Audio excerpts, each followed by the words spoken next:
Selamat datang di Desa Sawangan, desa yang asri, penuh potensi, dan kerukunan antar masyarakat yang terletak di Kecamatan Tombulu, Kabupaten Minahasa, Sulawesi Utara. Desa Sawangan dipimpin oleh Bapak Santi Lengkong, Sarjana Sains Terapan Pemerintahan, selaku PLT Hukum Tua. Sawangan dengan luas wilayah keseluruhan 892 hektar terdiri dari dataran pemukiman penduduk, perbukitan dan lembah serta areal pertanian dengan batas wilayah. Sebelah utara berbatasan dengan Desa Tikela atau Maumbi Kelawat. Sebelah timur berbatasan dengan Desa Maumbi dan Desa Kuil. Sebelah selatan berbatasan dengan Desa Kamangta dan Desa Tombuluan.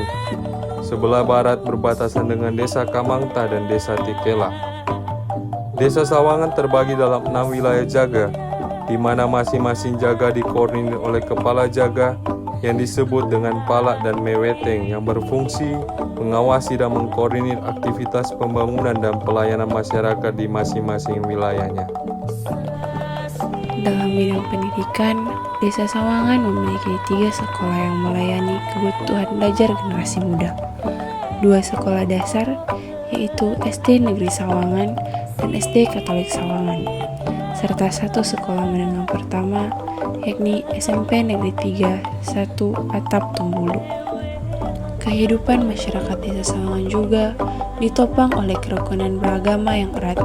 Terdapat 5 rumah ibadah yang aktif menjadi pusat kegiatan rohani, yaitu Gemim Petra Sawangan, Gereja Katolik Stasi Santo Yosef Sawangan, GPDI Bethlehem Sawangan, GBI Gema YK Sawangan, dan GBIS Maranatha Sawangan.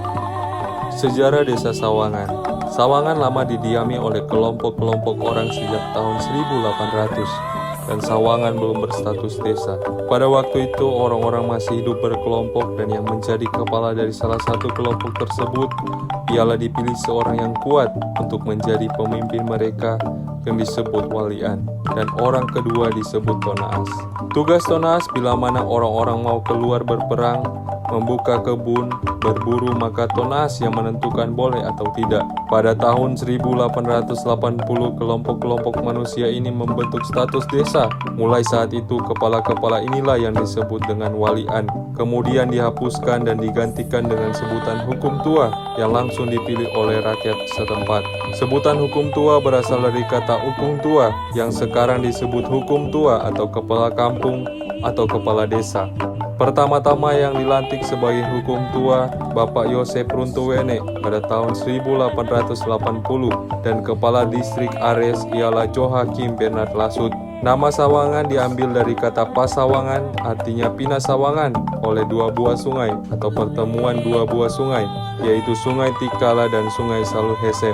Akibat serangan penyakit malaria, penduduk Desa Sawangan pada tahun 1923 sampai 1934 tinggal 300 orang. Oleh pemimpin desa pada saat itu hukum tua bernama Martinus Mawuntu mengajukan permohonan kepada pemerintah Belanda untuk memindahkan Desa Sawangan ke arah utara sejauh kira-kira 200 meter.